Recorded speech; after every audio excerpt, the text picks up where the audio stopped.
Hiya folks, very quick update today.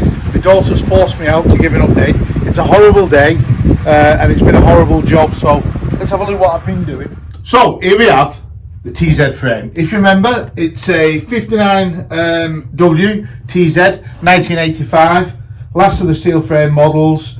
The frame is in fantastic condition, as you can see, but the paintwork obviously needed a refresh. Now, many of my friends on Facebook, etc., have said, why don't you just go and get it blasted, etc. Well, I don't know if you can hear this, but this is not an LC frame. This is a super lightweight, probably chrome poly tubing, thin walled frame. I really didn't want to entrust it to somebody dipping it into some really horrible chemicals or shot blasting it. So I've basically spent 2 days painstakingly covering it in heavy duty paint stripper. This stuff is really horrible stuff. I think it's dichlorine ethylene or something. It really, you shouldn't be using it. It's rank, but it works. Nice Remorse, there are other brands available. Doesn't really work anymore. This stuff does work. So I've basically taken my time over 2 or 3 days, jet washing it, applying the paint stripper, grinding it back, obviously using the die grinders, various other parts, you see, just to help me on the way. I did try a new contraption. Now this worked.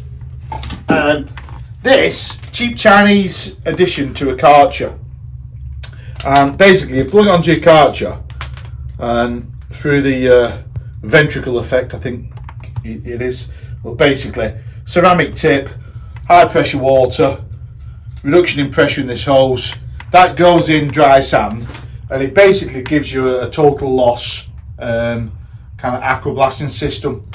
Worked fantastic on dried kiln sand. I only had a little bit. I ran out, went and got some play sand. The play sand was damp and it didn't work. So these things work really well, but you just need bone dry sand. I was going to paint this tonight, or just to put some 2-pack primer on, just to stop any flash rusting, but I've got to be honest with you, I've been at this about 6 hours today, and it's probably 10-12 hours in total to strip this frame back. I'm a little bit tired, and if you're tired you make mistakes, so leave it for another day. I've got all the nasty chemicals off now. Just use panel degreaser, some rags, got all this stuff from Wigan Car Paints, by the way. Big shout out to Ian Gibson, who's a mate of mine. He's done a colour match. I've got the paint somewhere, can't find it. Another little job. Strip the calipers back.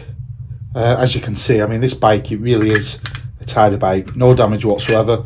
Nothing really wrong with the seals, but it'd be a fool to leave 30-odd-year-old seals in. I'm going to measure them. I suspect, instead of chasing around the world to get some original TZ seals, I've got a feeling that something like an XT600, an old mid-80s Yam, will have the same seals. So chances are I can go on Yam Bits or somewhere like that, and I'll get these for a couple of quid. Forks are done now. Made a little tool to split the forks. Windy gun on the damper. Tooling works a treat. Somebody I've befriended off the internet has given me the correct oil weights, so all I need now, bang some oil in, job done. Even I was surprised at how simple these forks are inside. They're basically, if you're used to stripping, say, NERD forks of that era, they're identical. They're just a bit chunkier, 40mm diameter, as opposed to, I think LCs are something like about 34mm diameter, but the internals are virtually identical. Little simple damper rod, 2 holes in, end of. So that's kind of it. Where we're up to now. Get that painted next week, get it in primer. Gonna do it in red. had a look on the internet last night. Christian Saron won the World Championship on a TZ250 in 1984, and I particularly like the colour scheme. Everybody tends to go for speed block red on the TZ. I really like that that colour scheme that Saron raced on in '84. Still a speed block, but it's almost like a Suzuki blue, a light blue.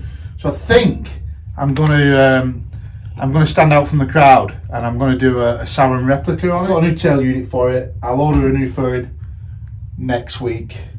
Get these seals done today. Got some parts coming for the engine. Finished building the engine up. I'll do a little video on the engine. We are going to split the engine. I'll just change the crank seals. Everything else looks fine, but there's no point in not doing it. It's only going to take a few hours. Get this painted, get it back on wheels, get the big GS out of the way. We'll put that in temporary hiding again. Get it on its wheels, get its engine in, get some pipes made, get it started, and yeah, that's where we're up to. Other things, I suppose, everything on the bike is kind of bone stock. I'm looking at the price of some of these parts on the interweb. They're almost prohibited price to go racing.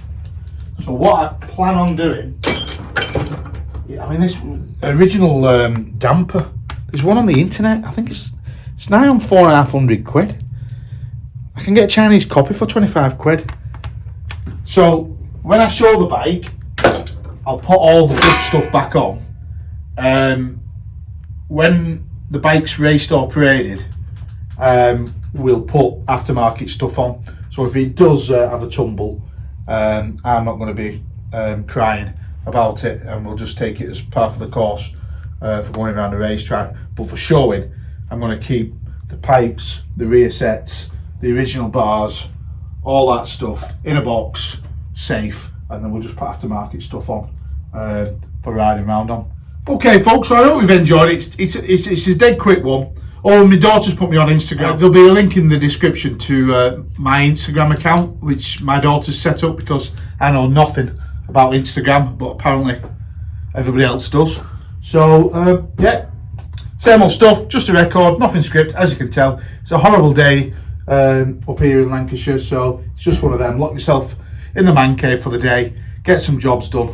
Time for a bath, get all these horrible chemicals out of my skin, and go from there. Alright folks, see you soon.